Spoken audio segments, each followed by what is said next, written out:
Hello বন্ধুরা, সবাইকে আসসালামু আলাইকুম। আপনারা সবাই কেমন আছেন? এখন তো সিজন আম, জাম, কাঁঠাল, লিচু। আমি আপনাদের সামনে আম নিয়ে কিছু গুরুত্বপূর্ণ তথ্য তুলে ধরব। যদি ভালো লাগে তাহলে অবশ্যই পেজটিকে ফলো করবেন এবং চ্যানেলটিকে সাবস্ক্রাইব করে রাখবেন। স্বাদ ও পুষ্টি গন্ধে অতুলনীয় জনপ্রিয় একটি ফল আম। বাংলাদেশে এপ্রিল মাস থেকেই কাঁচা আম পাওয়া যায়, তবে পাকা আম আসতে শুরু করে মে মাস থেকে জুলাই বা আগস্ট পর্যন্ত দেশীয় আম পাওয়া যায়। কৃষি তথ্য সার্ভিসের বর্ণনা অনুযায়ী আয়রন ও সোডিয়ামের ঘাটতি পূরণে বেশ কার্যকরী ভূমিকা রাখে আম। আম রক্তে ক্ষতিকারক কোলেস্টেরল মাত্রা কমায়, ডায়াবেটিসের সঙ্গে লড়াই করে, ক্যান্সার কোষকে মেরে ফেলতে সাহায্য করে। আমে রয়েছে উচ্চ পরিমাণ প্রোটিন, যা জীবাণু থেকে দেহকে সুরক্ষা দেয়। আমে রয়েছে ভিটামিন এ, যা দৃষ্টিশক্তি ভালো রাখে, চোখের চারিপাশে শুষ্ক ভাব দূর করে।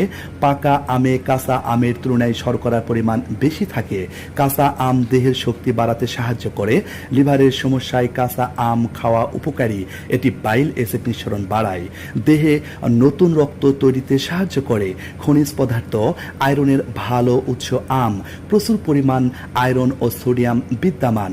এছাড়া খনিজ লবণ, vitamin B, E, selenium, enzyme, malic acid, citric acid, tartaric acid বিদ্যমান। এজন্যই আমকে বলা হয় ফলের রাজা। এর মধ্যে রয়েছে এমন অনেক পুষ্টিগুণ যা শরীরকে ভালো রাখে। খসখসে চামড়া, চুল পড়া, চোখের নানা রোগ, হজমের সমস্যা দূর করতে আম কার্যকরী ভূমিকা রাখে।